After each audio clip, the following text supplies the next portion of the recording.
बिस्मिल्लाहिर्रहमानिर्रहीम। आज के लेक्चर में हम एसी मशीन पावर फ्लो और उसके लॉसेस को देखेंगे। जनरली लॉसेस एसी मशीन में चार तरह के होते हैं: इलेक्ट्रिकल और कॉपर लॉसेस, इसे आई स्क्वायर आर लॉसेस भी कहते हैं, कोर लॉसेस है, मैकेनिकल लॉसेस है, स्ट्रे लोड लॉसेस है। ठीक है, कॉपर लॉसेस आपके पास उस वायंडिंग की लॉस को कहते हैं। एक्चुअली कॉपर लॉसेस दो तरह के होते हैं। आपने मशीन के ऊपर दो वाइंडिंग्स किए होते हैं, एक वाइंडिंग आप स्टेटर के ऊपर करते हैं, दूसरा वाइंडिंग जो है वो आप रोटर के ऊपर करते हैं। स्टेटर के ऊपर जो आप वाइंडिंग करते हैं तो 3 फेज वाइंडिंग होती है, तो इस वजह से यहाँ पे जो कॉपर लॉस होगा वो 3IA² होगा। ठीक है, और जो आपने फील्ड के ऊपर वाइंडिंग की होती है, ठीक है, वो चूंकि वहाँ पे आप इलेक्ट्रोमैग्नेट बनाना चाहते हैं तो वहाँ पे आप डीसी सप्लाई देते हैं और सिंगल फेज डीसी सप्लाई होगी। ठीक है, तो इस वजह से वहाँ पे जो आपके पास रोटर कॉपर लॉसेस है वो IF²RF। ठीक है, क्योंकि वहाँ पे जो करंट जा रहा है फील्ड करंट है और वहाँ पे जो रेजिस्टेंस है उसको RF से रिप्रेजेंट करते हैं। तो आपके पास कोर लॉसेस जो कॉपर लॉसेज है, दो तरह के लॉसेज है, 3IA²RA, ये आपके पास स्टेटर कॉपर लॉसेज है, और रोटर कॉपर लॉसेज जो है IF²RF है। 3IA²RA क्यों है? क्योंकि 3 फेज स्टेटर है और रोटर को चूंकि आप डीसी सप्लाई देते हैं तो इस वजह से ये सिंपल I²R है। ठीक है, इसके अलावा मैकेनिकल लॉसेज में आपके पास दो तरह के लॉसेज आ जाते हैं, एक फ्रिक्शनल लॉसेज होते हैं, दूसरा विंडेज लॉसेज कहते हैं। फ्रिक्शन लॉसेस जो है, this loss is associated with the friction of the bearings in the machine. और विंडेज लॉसेस जो है ये आपके पास caused by the friction between the moving parts of the machine and the air inside the motor casing. ठीक है, तो ये आपके पास फ्रिक्शन लॉसेस और विंडेज लॉसेस, इसको मैकेनिकल लॉसेस कहते हैं, इसको no load rotational loss of the machine भी कहते हैं। ठीक है, कोर लॉसेस आपके पास कौन से लॉसेस होते हैं? कोर लॉसेस आपके पास दो तरह के लॉसेस होते हैं, हिस्टैरिसीस लॉसेस और eddy current losses. DC motor के जब हम डीसी मशीन्स पढ़ रहे थे तो कोर लॉसेस को हमने बहुत डिटेल से स्टडी किया था। ठीक है, कोर लॉसेस आपके पास बेसिकली दो लॉसेस का कम्बिनेशन है, हिस्टैरिसीस लॉसेस और eddy current losses. Hysteresis losses is associated with the reversal of magnetic domains. ठीक है, और ईडी करंट लॉसेस जो है आपके पास जब फ्लक्स अपने एरिया को कट करता है तो उसमें ईएमएफ इंड्यूस्ड होता है और उसकी वजह से वहाँ पे करंट जो है वो इंड्यूस हो जाता है। ईडी करंट लॉसेस को कम करने के लिए हमने एलिमिनेशन का कॉन्सेप्ट देखा था कि अगर आप कोर को एलिमिनेट करें और फिर उन एलिमिनेशंस को आप जोड़ लें तो आपके पास जो कोर का रेजिस्टेंस है वो बढ़ जाएगा। इसके अलावा स्ट्रे लॉसेस या मिसलिनियस लॉसेस आपके पास वो लॉसेस है जिसको आप कैलकुलेट नहीं कर सकते। नॉर्मली आप उसको अप्रोक्सीमेट करते हैं, आपके पास जितने भी टोटल लॉसेस है उसका 1% निकाल के उसमें आप ऐड कर लेते हैं तो स्ट्रे लॉसेस बन जाते हैं। ठीक है,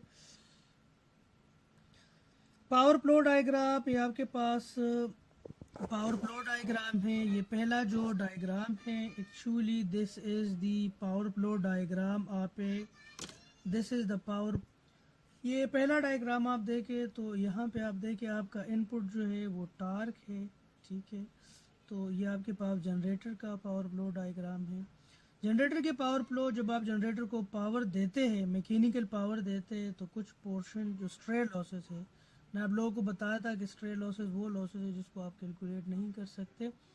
टोटल लॉसेस का 1% निकाल के आप ओके अज्यूम कर लेते हैं कि स्ट्रे लॉसेस है।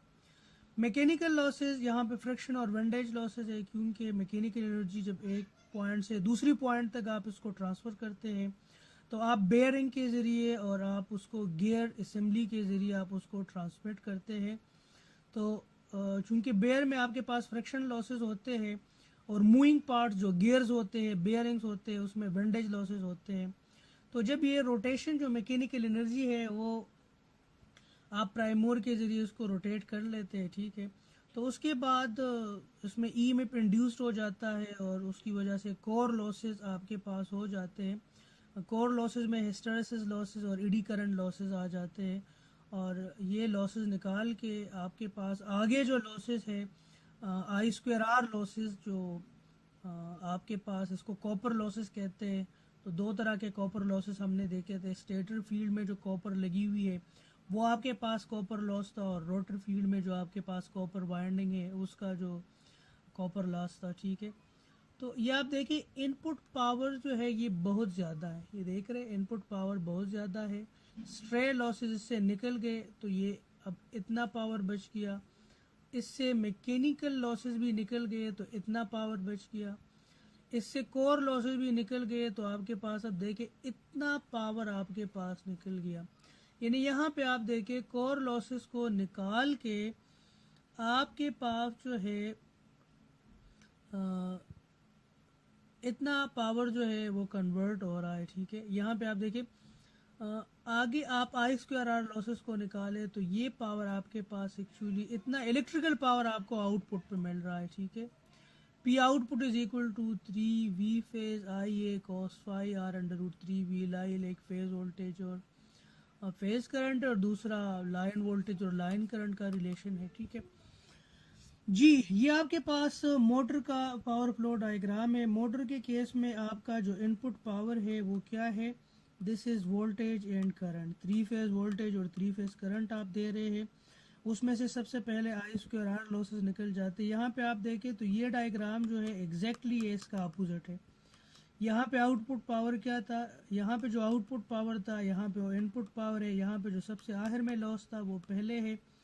ठीक है, ये इसका एग्जैक्ट अपोजिट है। तो यहाँ पे आप देखिए आप इनपुट पावर वोल्टेज और करंट दे रहे हैं। ठीक है, उसमें से आई स्क्वायर आर लॉसेज निकल गए। दो तरह के आई स्क्वायर आर लॉसेज है, एक है कॉपर स्टेटर कॉपर लॉसेज जो कि 3 आई ए स्क्वायर आर ए है, और दूसरा है रोटर कॉपर लॉसेज जो आपके पास आई एफ आर एफ है, I F square R F है। ठीक है, इसके बाद आपके पास कोर लॉसेज निकल गए, हिस्टेरेसिस और एडी करंट लॉसेज जो है आपके पास निकल गए। उसके बाद आपके पास मैकेनिकल लॉसेस, फ्रिक्शन और विंडेज लॉसेस जो है ये आप लोगों से यहाँ पे वो भी लॉस हो गया। ठीक है, स्ट्रे लॉसेस ये आपके पास वो लॉसेस है जिसको आप कैलकुलेट नहीं कर सकते, और टोटल लॉसेस का 1% निकाल के आप लॉसेस में ऐड कर लेते तो आपके पास स्ट्रे लॉसेस बन जाता है। तो इतना आपने इलेक्ट्रिकल इनपुट दिया था और इतना आपको मैकेनिकल आउटपुट आपको मिल गया। ठीक है जी, वोल्टेज रेगुलेशन आपके पास एक्चुअली वोल्टेज रेगुलेशन क्या है, मशीन क्या वोल्टेज वेरिएशन को ये रिकॉर्ड करता है नो लोड और फुल लोड के दरमियान। Actually this is a figure of merit. ठीक है, अगर आप दो जनरेटर्स को कंपेयर करना चाहते हैं तो आप उनके वोल्टेज रेगुलेशन को देखें। आप देखें कि एक जनरेटर जो है वो नो लोड से जो फुल लोड की तरफ जाता है, तो नो लोड से फुल लोड वोल्टेज के दरमियान जो आउटपुट वोल्टेज है उसमें कितना वेरिएशन आता है। ठीक है, दूसरे जनरेटर का भी ये वोल्टेज रेगुलेशन आप देख लें तो दोनों को कंपेयर करें कि जिसमें वेरिएशन बहुत कम हो, यानी नो लोड और फुल लोड के दरमियान वेरिएशन कम हो, आपके पास आइडियल जनरेटर वो होगा जो नो लोड पे आपको जो वोल्टेज देता है वही वोल्टेज आपको फुल लोड भी वोल्टेज वो दे दे। ठीक है, यानी नो लोड पे आपको जो वोल्टेज मिल रहा है अगर वही वोल्टेज आपको फुल लोड पे भी मिल जाएगा तो इसका वोल्टेज रेगुलेशन क्या हो जाएगा, जीरो हो जाएगा, और this will be assumed as a ideal generator. ठीक है, तो यहाँ पे आप देखें जनरेटर्स ऑफ अपन compare to each other using a figure of merit called voltage regulation. Voltage regulation is a measure of the ability of a generator to keep a constant voltage at its terminal as load varies. It is defined by the equation where no load is the no load terminal voltage of the generator and full load is the full load terminal voltage. Is a rough measure of shape of the generator's voltage current characteristics. A positive voltage regulation mean a drooping characteristics, and the negative voltage regulation mean a rising characteristic. A small voltage regulation is better in the sense that the voltage of the terminal generator is more constant with variation in load. ठीक है, तो आपके पास जो small voltage regulation है वो better है। Positive voltage regulation आपके पास होता है कौन से केस में, जब आपका लोड जो है वो लेगिंग पावर फैक्टर का लोड हो तो आपका वोल्टेज रेगुलेशन पॉजिटिव होता है। जब लेगिंग जब लीडिंग पावर फैक्टर का लोड हो तो आपका वोल्टेज रेगुलेशन नेगेटिव होता है। यूनिटी पावर फैक्टर पे आपका वोल्टेज रेगुलेशन पॉजिटिव होता है लेकिन वो नॉर्मली कम होता है।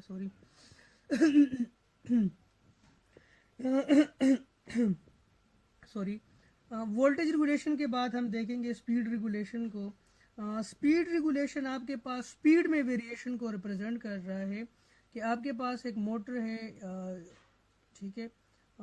आपके पास एक मोटर है, नो लोड, जब उसके ऊपर कोई लोड नहीं है तो उसकी स्पीड कितनी है, और जूं आप उसके ऊपर full load, rated load apply करते हैं तो उसका लोड में क्या वेरिएशन आता है।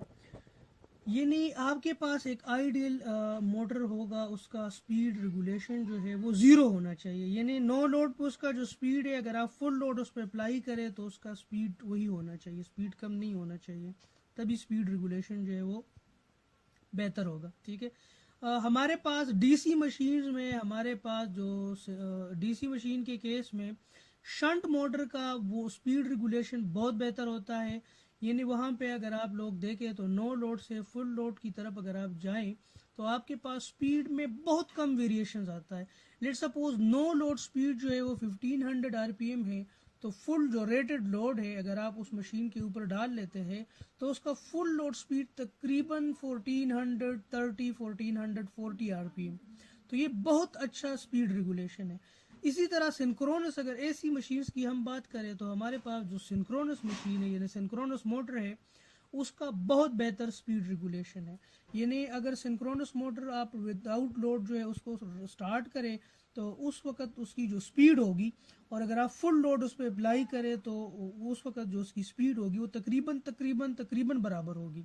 ठीक है। तो सिंक्रोनस मोटर का जो स्पीड रेगुलेशन है वो बहुत बेहतर है। ठीक है। यानी नो लोड और फुल लोड के दरमियान स्पीड जो है वो इतना उसमें चेंजेस नहीं आता। आप लोगों को एक रीडिंग असाइनमेंट मैं दे रहा हूँ, winding insulation of an AC machine. ठीक है, ये आप लोग देख के आइएगा। अभी हम एक्सरसाइज की तरफ मूव करते हैं। तो एक्सरसाइज जी, पहले न्यूमेरिकल प्रॉब्लम को आप देखें।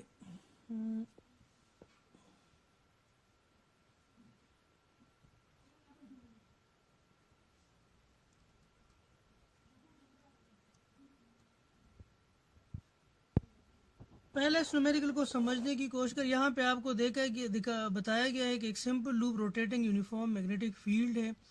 ठीक है, उसकी जो फ्लक्स डेंसिटी है वो है 1 टेस्ला, और आपके पास जो आर है 0.1 मीटर है, एल जो है 0.3 मीटर है, और जो ओमेगा है 377 रेडियंस पर सेकंड है। आप लोगों ने क्या चीज़ कैलकुलेट करनी है, आप लोगों ने ई टोटल इंड्यूस्ड वोल्टेज आप लोगों ने इस लूप में जो है वो कैलकुलेट करनी है। तो इसको आप देखें, यहाँ पे आप देखें, आप लोगों के पास जो गिवन डेटा है, ठीक है, ई इंड्यूस किस चीज़ के बराबर है सॉरी, इंड्यूस्ड ई में जो है वो बराबर है 2r omega L B sine omega T. 2 अपनी जगह पे आ जाएगा, r की वैल्यू आपको गिवन है, ओमेगा जो है आपको गिवन है 377, आपको एल बी गिवन है, बी भी गिवन है, साइन ओमेगा टी। तो इनको आप मल्टीप्लाई करें तो आपके पास जो ई इंड्यूस्ड है वो कितना हो गया 22.6। ठीक है। यहाँ पे आप देखें कि पार्ट बी में आपसे पूछा गया है कि what is the frequency of the voltage. अब ये कहता है कि इसकी फ्रीक्वेंसी कितनी है। ठीक है, what is the frequency of the voltage produced in this loop. तो यहाँ पे आपको बताया गया है कि आपके पास ओमेगा की वैल्यू क्या है। ओमेगा इज एक्चुअली 377 रेडियंस पर सेकंड, आपके पास ये ओमेगा है। तो ओमेगा किस चीज़ के बराबर है 25 is equal to 377, if is equal to 377 divide by 25, तो आपके पास फ्रिक्वेंसी कितनी होगी 60 हर्ट्ज। अब यहाँ पे पार्ट सी में आप लोगों से पूछा गया है, suppose that a 10 ohm resistor is connected as a load across the terminals of the loop, calculate the current that would flow through the register. अब कहते हैं कि अगर आप 10 ओम का रजिस्टर लगाए तो आपके पास जो ईएमएफ इंड्यूस्ड हो रहा है उसकी वजह से करंट कितना फ्लो हो रहा है। सिंपल आप लोगों के पास फॉर्मूला है कि V is equal to I R, तो आई किसके बराबर होगा E induced divide by R. E induced आप लोगों ने कैलकुलेट किया था, that is 22.6 sine omega t divide by 10, तो ये आपके पास आई टी कितना आ जाएगा 2.26 साइन ओमेगा टी, इतना करंट आपके पास फ्लो करेगा। आगे आप लोगों से क्या पूछा गया है, calculate the magnitude and direction of the induced torque on the loop और द कंडीशन इन सी। कहते हैं कि सी में जो आप लोगों ने करंट फाइंड किया, अगर उतना करंट आपके पास फ्लो कर रहा है तो कितना टार्क आपके पास इंड्यूस्ड होगा। तो इंड्यूस्ड टार्क जो है वो किस चीज़ के बराबर है 2r I L B sine theta. 2 अपनी जगह पे, r आपको गिवन है 0.1 मीटर, आई आप लोगों ने फाइंड किया 2.26 साइन ओमेगा टी, बी आप लोगों को गिवन है that is 0.3 and what is sine L और बी आप लोगों को गिवन है एंड साइन ओमेगा 370 इनको आप मल्टीप्लाई करें तो आपके पास जो टार्क है दैट इज 0.136 साइन स्क्वायर 3770 ये आप लोगों के पास टार्क की वैल्यू आ गई। आगे जो पार्ट ये है उसमें आप लोगों से इंस्टेंटेनियस पावर और एवरेज पावर जो है वो फाइंड करने का कहा गया है। इंस्टेंटेनियस पावर आप लोगों के पास क्या बराबर किस चीज़ के बराबर है? सर्किट एनालिसिस को कोर्स में आप लोगों ने पढ़ा था कि इंस्टेंटेनियस पावर क्या है? इंड्यूस्ड पावर, यानी आपके पास वीटी और आईटी का प्रोडक्ट है, ये इंस्टेंटेनियस पावर है। तो वीटी आपके पास क्या है 22.6 साइन ओमेगा टी और आईटी कितना है that is 2.26 sign omega T. इनको आप मल्टीप्लाई करें तो आपके पास क्या आंसर आ जाएगा 51.1 साइन स्क्वायर ओमेगा टी। अब इसको आप इंटीग्रेट करें ओवर वन पीरियड, आप इसको इंटीग्रेट करेंगे ओवर वन पीरियड तो पीरियड कितना है, फ्रिक्वेंसी आपके पास कितनी है 60 हर्ट्ज है, तो आपके पास पीरियड कितना आ जाएगा 0.0167। अब आप इसको 0 से लेकर 0.0167 के इंटरवल में आप इसको इंटीग्रेट करें तो आपके पास क्या आ जाएगा 25.55 वॉट। तो आपके पास ये पावर आ जाएगा, ठीक है कि कितना आपके पास एवरेज पावर जो है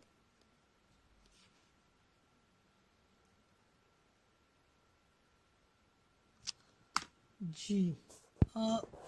now let come to exercise 3.2। 3.2 में आप लोगों से पूछा गया है कि develop a table showing the speed of magnetic field rotation in AC machines of 2, 4, 6, 8, 10, 12 and 14 poles operating at frequencies of 50, 60 and 400 hertz. जी, तो आप लोगों को पता है कि आपके पास जो रोटेटिंग मैग्नेटिक फील्ड है उसका स्पीड किस चीज़ के बराबर है? उसका स्पीड आपके पास बराबर है 120 F divide by P. F क्या है? ये आपके पास इलेक्ट्रिकल फ्रिक्वेंसी है यानी 50, 60 एंड 400 हर्ट्ज। पी आपके पास नंबर ऑफ पोल्स है, तो नंबर ऑफ पोल्स कितने हैं आपके पास 2, 4, 6, 8, 10, 12। आप इस तरह का टेबल बनाएं और इस इक्वेशन में पुट करें। अब आप इस इक्वेशन में पहले 2 पुट करें और फ्रीक्वेंसी 50 हर्ट्ज पुट करें तो आपके पास स्पीड कितना आ जाएगा 3000 आरपीएम। फिर आप पी की वैल्यू 2 ही रहने दें और आपके पास जो फ्रीक्वेंसी है वो क्या हो जाएगा 60 हर्ट्ज हो जाएगा। ये कैलकुलेट करें तो आपके पास 3600 आरपीएम की स्पीड हो जाएगी, ठीक है। फिर आपके पास पी को 2 रहने दें और आपके पास जो फ्रीक्वेंसी है इसको 400 हर्ट्ज कर दे और इसको कैलकुलेट करें तो आपके पास 24000 आरपीएम आ जाएगा। इसी तरह आपके पास अब क्या करेंगे, नंबर ऑफ पोल जो है वो 4 हो जाएंगे तो यहाँ पे पी 4 पुट कर ले और आपके पास फ्रीक्वेंसी पहले 50 पुट कर ले, फिर 60 पुट कर ले, फिर 400 पुट कर ले तो आपके पास ये वैल्यूज आ जाएगी। फिर आप जो है नंबर ऑफ पोल जो है 6 पुट कर ले, आपने पी की जगह 6 पुट किया, फिर आप फ्रीक्वेंसी की जगह पहले 50 पुट करे, 60 पुट करे, 400 पुट करे तो आपके पास ये आ जाएगा, ठीक है। इसी तरह आप नंबर ऑफ पोल जो है वो 14 तक बढ़ाते जाएं, ठीक है, और उसकी और डिफरेंट फ्रिक्वेंसीज पे उसका स्पीड जो है वो कैलकुलेट करते जाए। तो यहाँ पे आप देखें कि जितने आप नंबर ऑफ पोल्स बढ़ा रहे हैं और जितनी आप फ्रिक्वेंसी बढ़ा रहे हैं आपके पास जो है रोटेटिंग मैग्नेटिक फील्ड की जो स्पीड है वो बढ़ रही है। जब आपके पास फ्रीक्वेंसी 50 हर्ट्ज है, नंबर ऑफ पोल्स कांस्टेंट है, लेट्स सपोज इस केस को आप देख लें, नंबर ऑफ पोल्स कांस्टेंट है 2 है, फ्रीक्वेंसी आपके पास 50 है तो आपके पास रोटेटिंग मैग्नेटिक फील्ड की जो फ्रीक्वेंसी है दैट इज 3000 आरपीएम। फ्रीक्वेंसी आपने बढ़ा दी 60 हर्ट्ज कर दी तो आपके पास कितनी होगी जी 3600, ठीक है। और जब आपने फ्रीक्वेंसी 400 कर दी तो आपके पास आरपीएम जो है 24000 आरपीएम हो गया, ठीक है। यानी फ्रीक्वेंसी आप बढ़ाते जाए आपके पास जो है आरपीएम जो है वो बढ़ता जाएगा, ठीक है।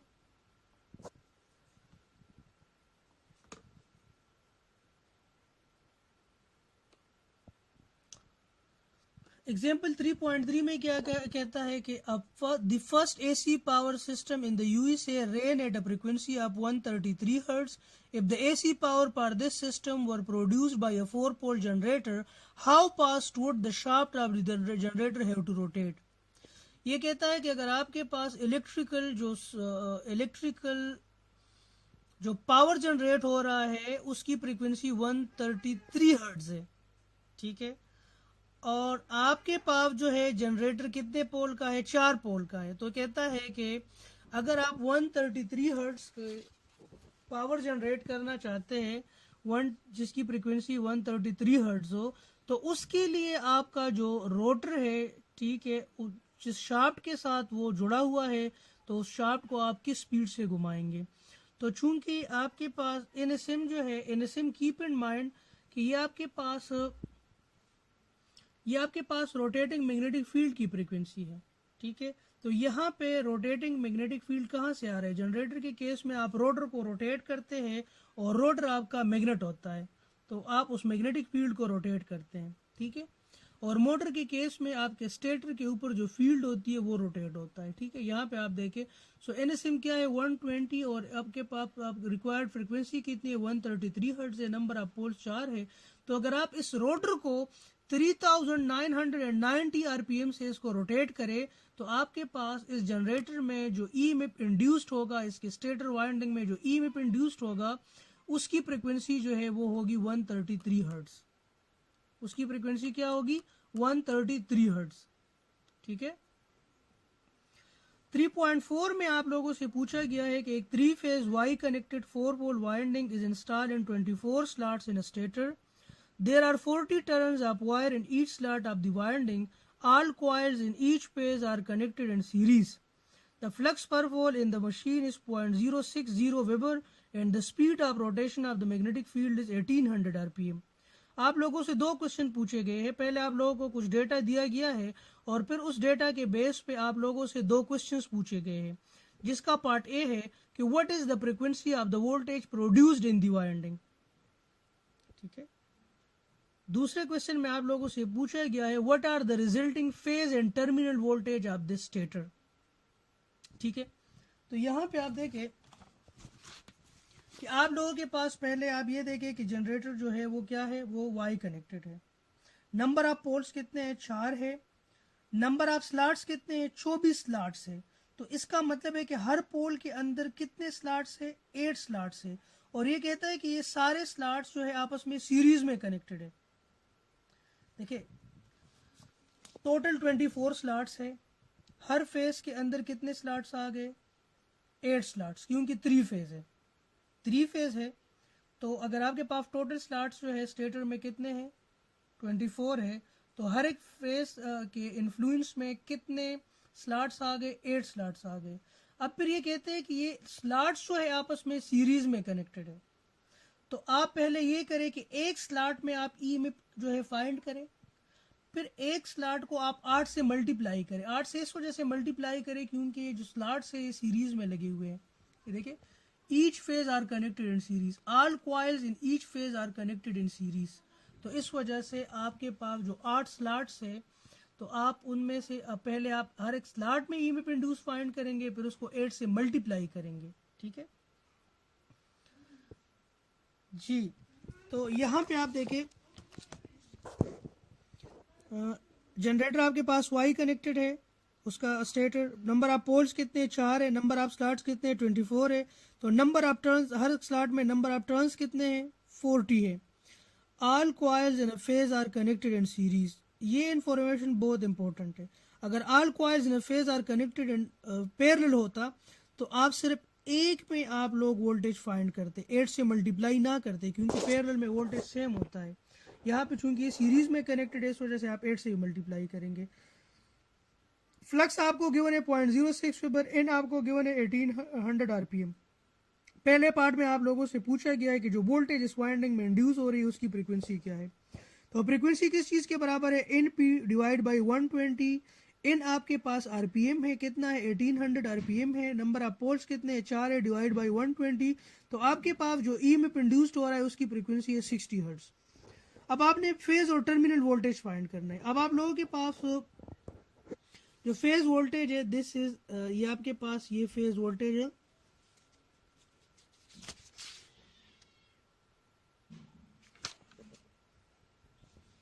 Actually this is phase voltage.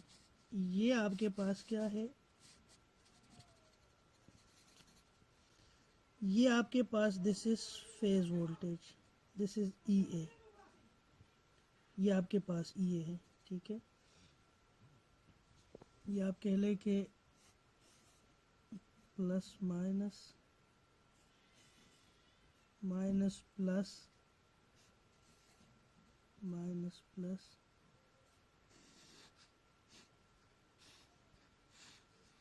So this is actually E A. ये आपके पास क्या है, ये ई ए है, और ये ई ए किसके बराबर है, अंडर रूट 2 फाई इन सी फाई एफ। ये आपके पास किस चीज़ के बराबर है, ई आपके पास बराबर है अंडर रूट 2 फाई इन सी फाई एफ। ठीक है, तो अंडर रूट और फाई की जगह 3.14 आ जाएगा, इन सी की जगह 40 हो जाएगा, फ्लक्स और आपकी फ्रिक्वेंसी आपके पास 60 है, तो ई आपके पास कितना हो गया, 640 वोल्ट है।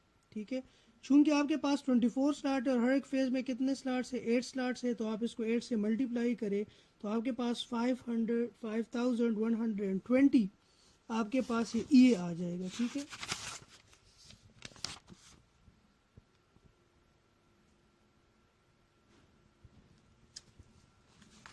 तो what are the resulting phase and terminal voltages. ठीक है,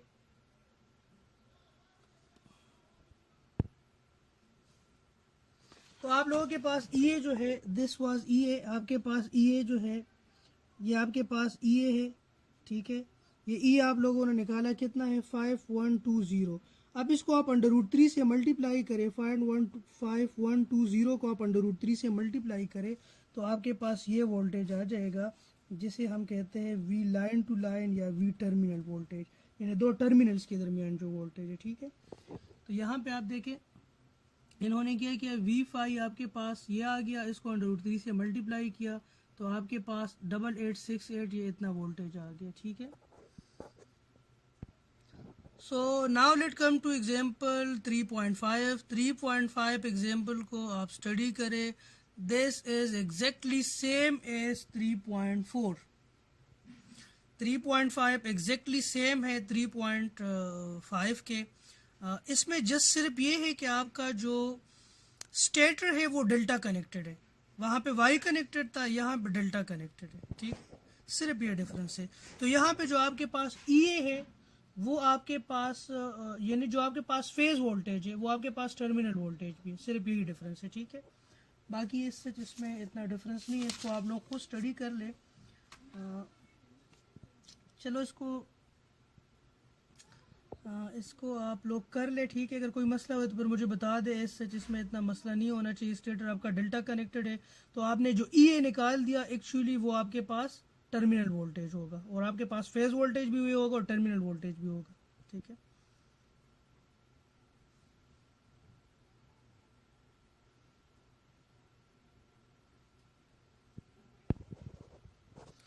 जी एग्जाम्पल 3.6 को आप देख ले। एग्जाम्पल 3.6 में आप लोगों के पास एक 3 फेज वाई कनेक्टेड 60 हर्ट्ज 2 पोल सिंक्रोनस मशीन है। उसके स्टेटर के ऊपर जो टर्न्स है वो 5000 टर्न्स है, और आपके पास जो रोटर फ्लक्स है वो आप लोगों ने फाइंड करना है कि आपके पास लाइन टू लाइन वोल्टेज कितना आ जाए, 13.2 kV आ जाए। सबसे पहले आप इस न्यूमेरिकल को समझने की कोशिश करें, जो आपके पास गिवन डेटा है और जो आपको रिक्वायर्ड है वो फाइंड करने की कोशिश करें। यहाँ पे आप देखें, आपके पास ये एक स्टेटर है जो कि वाई कनेक्टेड है। आप लोगों को ये गिवन है कि लाइन टू लाइन वोल्टेज कितना है, this is line to line voltage, ये कितना है, this is sorry this is actually the stator. तो लाइन टू लाइन वोल्टेज कितना है, लाइन टू लाइन वोल्टेज है 13.2 kV। ठीक है, आप लोगों से पूछा गया है कि फ्लक्स आप लोग निकालें।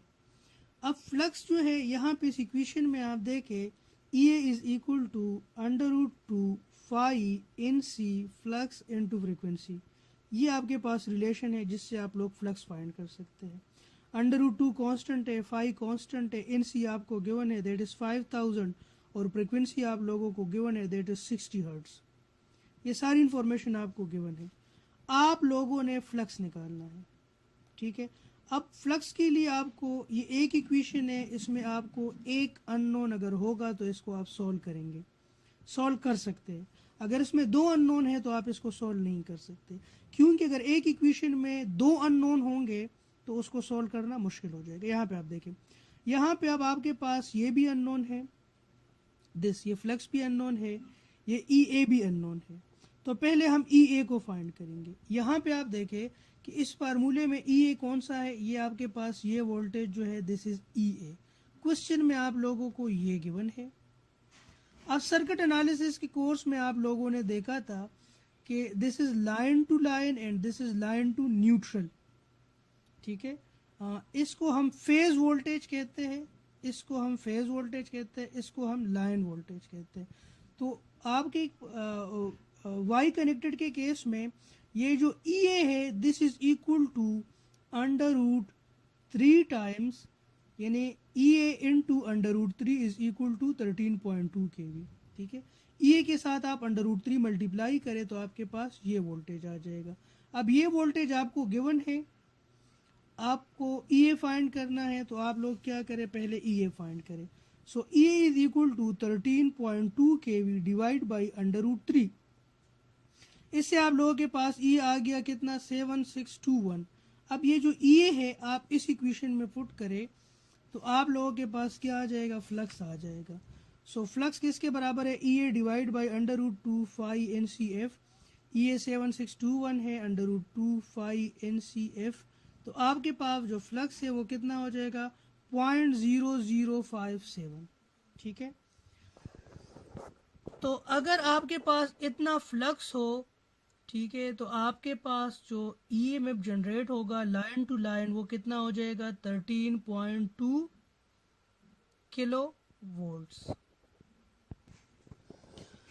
सो now let come to example two exercise problem 3-10। यहाँ पे देखिए, in early days of AC motor development machine designer had great difficulty controlling the core losses in machines. इन पहले ज़माने में जो इनिशियल दौर था मोटर डिज़ाइन और डेवलपमेंट का, तो वहाँ पे जो इंजीनियर्स होते थे उस टाइम के, उनको हिस्टेरेसिस और एडी करंट लॉसेस जो है वो कंट्रोल करना मुश्किल हो रहा था। उसका रीज़न ये था कि उस वक़्त तक जो स्टील था जिसका लो हिस्टेरेसिस और लो एडी करंट कोफिशिएंट्स था वो अभी तक डेवलप नहीं हुआ था, ठीक है। तो इस केसेस में उन लॉसेस को मिनिमाइज करने के लिए जो फ्रिक्वेंसी से उसको चलाते तो उसको फ्रिक्वेंसी 25 हर्ट्ज होती थी, ठीक है।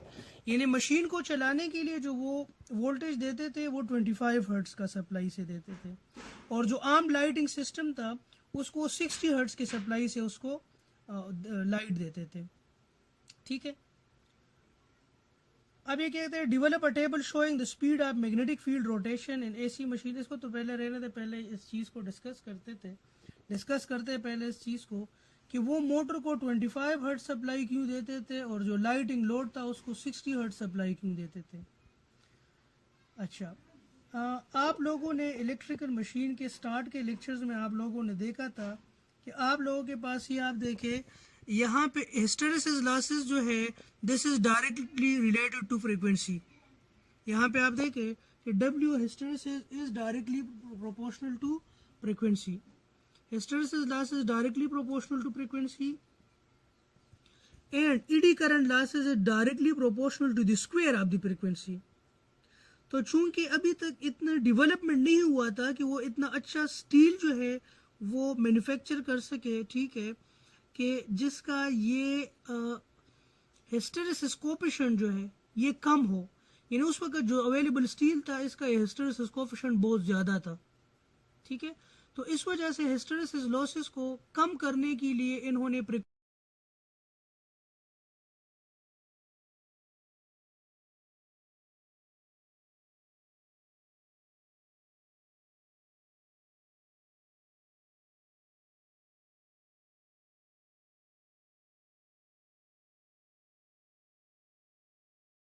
साइज बढ़ गया।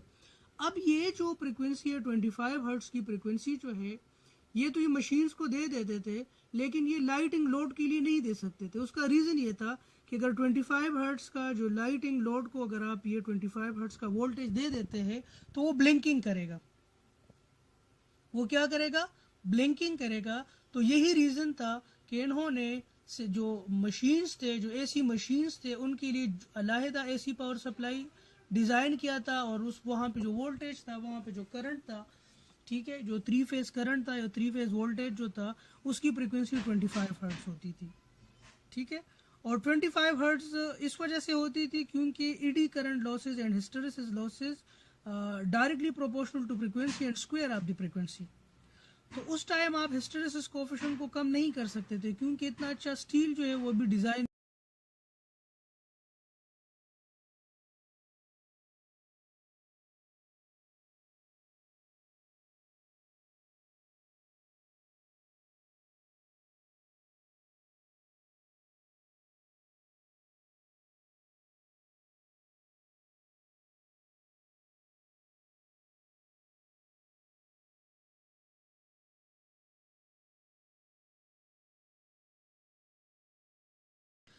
इसके 3 पार्ट्स है। पहले पार्ट में कहते हैं कि develop a table showing the speed of magnetic field rotation in AC machine.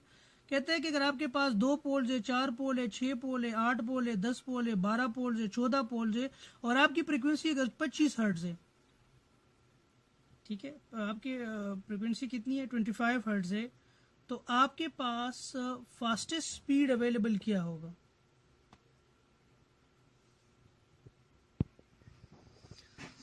सो यहाँ पे आप लोग देखें,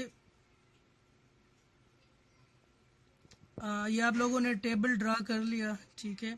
अब पार्ट बी में आप लोगों के पास क्या है, वही जो मैंने आप लोगों को एक्सप्लेन किया कि जब आप लोगों के पास पार्ट बी में एग्जैक्टली इन्होंने पूछा क्या है, For a given motor operating at a constant flux density B, how would the core losses of a motor running at 25 Hz compared to the core losses of motor running at 60 Hz?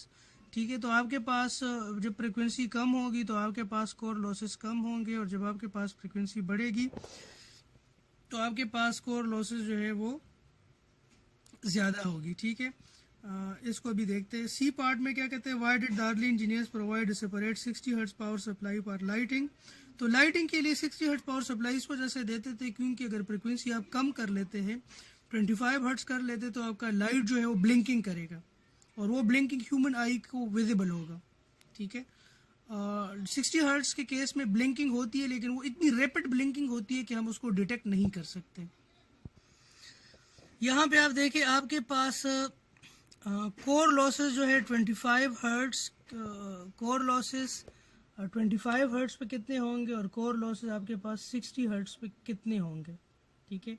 तो आप ये देखें कि आपके पास जो speed है वो आपके पास जो है वो 25 हर्ट्ज पे क्या होगा, और स्पीड जो है आपके पास 60 हर्ट्ज पे क्या होगा। कीप इन माइंड, अगर आप नंबर ऑफ पोल्स को कांस्टेंट रखते हैं तो उसका रेशो निकाले, उसका पावर 1.5 ले लें। 1.5 क्यों? क्योंकि आप देखें वहाँ पे जो आपके कोर लॉसेस है वो वेरी करते हैं 1.5 पावर के साथ, ठीक है। तो आपके पास ये कितना आ जाएगा, 26.9 आ जाएगा, ठीक है। और इसी तरह 25 हर्ट्ज पे आपकी जो लाइफ है वो